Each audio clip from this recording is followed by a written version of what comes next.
Thought about installing a new door lining but don't know where to start? In today's video we're going to show you exactly how.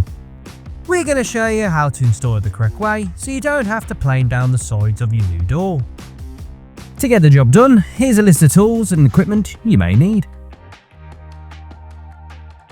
Right then, once you've got everything you need, let's jump right in. Our door lining comes oversized so that we can cut it down to suit the opening.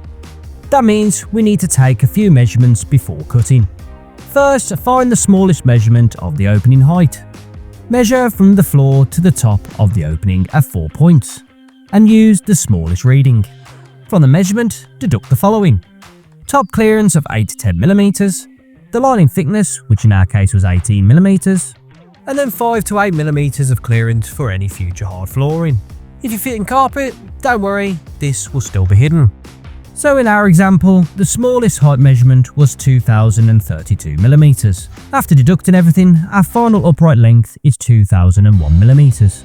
This is the height we'll cut both uprights to. For the header, we take the width measurement we used when ordering our lining. In our case, 828 mm. Deduct both side clearances.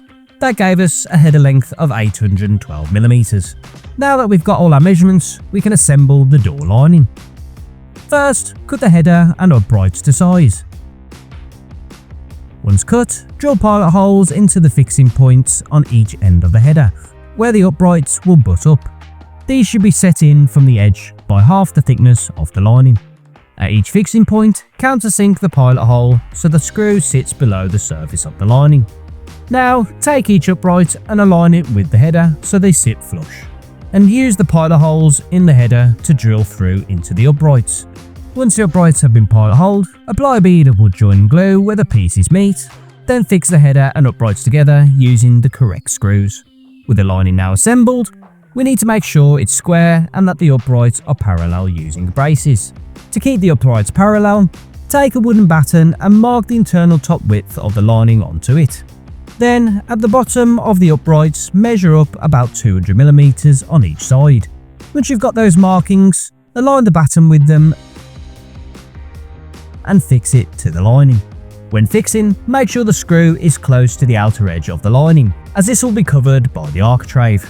With the lower brace in place, we now need to square the lining using the 3-4-5 method. Measure and mark 300 mm down the inner face of one upright. Then measure and mark 400 mm along the inner face of the header. Now, using a timber brace, measure and mark 500 mm along the timber. Align the 500 mm marks with the 300 and 400 mm marks. Then fix it in place the same way as the lower brace. And that's our lining assembled. Now let's move on to the installation. Before fitting, check whether there's any flooring obstructing the lining from sitting flat. If there is, we recommend removing it. Next, we need to transfer where the lining will sit onto the wall so we can add our fixing points. Measure across the width of the door opening at 4 different points to find an average measurement of where the stud-work timber is positioned. That's this area. You're measuring from here, which is where the face of the lining will sit, and then you're taking note of the distance from here to here. Once you've found an average measurement, transfer this measurement onto our door lining using a combination square. From that mark, measure down every 150 mm and place a mark. This is where the fixings will go on both sides. Because our lining is quite wide, we're going to add 2 fixing points on each level. If your lining is smaller, 1 fixing per level may be enough. Once you've marked your fixing points, pilot hole and countersink each one. Now, offer the lining up to the opening and slot it into position. Once it's in place, the next step is to level it. Place your spirit level on the underside of the header, using packers under the corresponding upright until the header is level. Next, place your spirit level on the front face of the lining and level that as well. Which side you start on first doesn't matter, as we'll be leveling both sides. Once level, drill the top fixing and insert a screw. Next, check that the upright is level with the door opening. Once it is, use the correct amount packers behind the first fixing and secure it in place. The packers should feel snug, not loose, and not too tight. Once that first fixing is secure, move down to the next one. Drill through the fixing point, add the right amount of packers to suit the gap between the lining and the opening, then fix into place. Keep checking that the lining stays level as you go and make any adjustments if it moves slightly. Once one side is complete, repeat the same process on the other side. After both sides are fixed in place, you can now remove the braces. If everything is plumb and level, you should now have an even, parallel gap running the full length of the lining.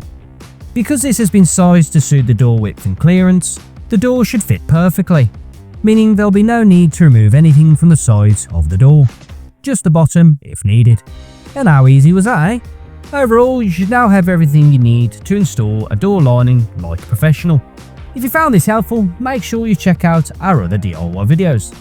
They might help with your next project. Don't forget to like the video, subscribe to the channel, and we'll see you in the next one.